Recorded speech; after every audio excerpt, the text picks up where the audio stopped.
Visit से पहले भी कई अपराधियों को हथियार के साथ पकड़ाए थे वो जेल भेजा गया था। इसी क्रम में और लोग भी हैं जो पकड़ाए हैं, उसको जेल भेजा गया है। इसमें हम लोग इनसे पूछताछ कर रहे थे। इसी क्रम में जब उमेश के द्वारा बताया गया कि उन्होंने इस शूटर से कॉन्टैक्ट किया था और हथियार सप्लाई के बाद तो उनसे और काफ़ी स्पेसिफिक सवाल पूछे गए। इसका इनके द्वारा बताया गया कि ये अपने हथियार को हत्याकांड के जांच में कई अपराधियों पर नजर रखी जा रही थी, कई अपराधियों से पूछताछ चल रही थी।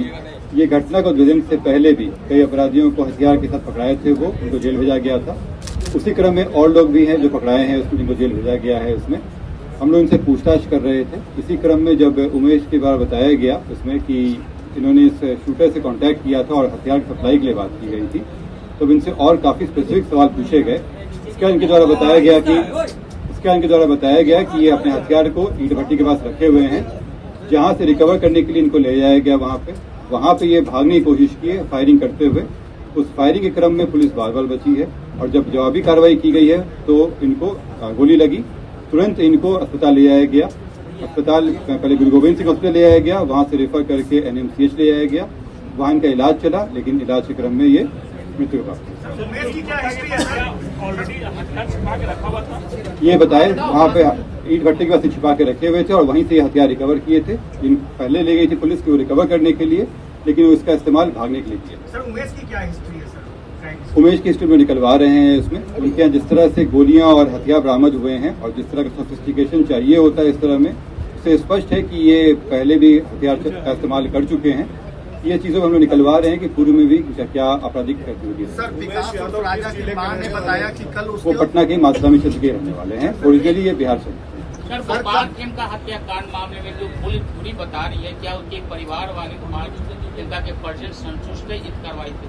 देखिए, पुलिस का अनुसंधान है इसमें, जैसे बताया भी गया कि इसमें कई और तथ्य आने वाले हैं। हम लोगों को जो खेमका जी हैं मतलब उनके लैपटॉप और मोबाइल फोन की हम लोगों को उसमें आवश्यकता है, उसमें उनसे हम लोग मंगवा रहे हैं। जब भी पूरा आएगा तभी हो पाएगा। कांड के अनुसंधान के दौरान पुलिस के द्वारा जो सभी पहलू थे उन पर अनुसंधान किया गया था और उसमें जो शूटर है उसके द्वारा स्पष्ट किया गया था कि उसके लिए इस कांड को करने के लिए पहले उसने विकास उर्फ राजा से संपर्क किया था और जो सामान्यतः एक आपराधिक छवि का व्यक्ति है और हथियार इत्यादि सप्लाई करने का काम करता है। उसमें भी काफी सारे ऐसे जो हत्या और गोलीकांड हैं उनके अंदर में शामिल रहा और उससे इसने हथियार प्राप्त करने का कोशिश किया था और उसके पास में हथियार उपलब्ध रहता है।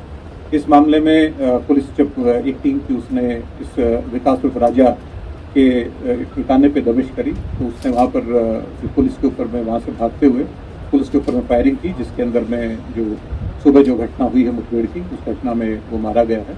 और इसके साथ ही क्योंकि इस प्रकार के जो तत्व हैं जो हथियार उपलब्ध कराते हैं और अराजकता फैलाते हैं, तो पुलिस का स्पष्ट उनको संदेश देना चाहते हैं कि उनके साथ में कड़ाई से जो पुलिस उनके विरुद्ध में कड़ी से कड़ी कार्रवाई करेगी और जो भी इस प्रकार के जो आपराधिक तत्व हैं जो इस प्रकार की आपराधिक घटनाओं में शामिल होना चाहते हैं, उनके लिए भी संदेश है कि पुलिस अपने किसी भी मामले में पीछे नहीं हटेगी। जहां पर भी पुलिस के ऊपर में हमला किया जाएगा तो पुलिस जो है विधि सम्मत अपनी कार्रवाई करेगी।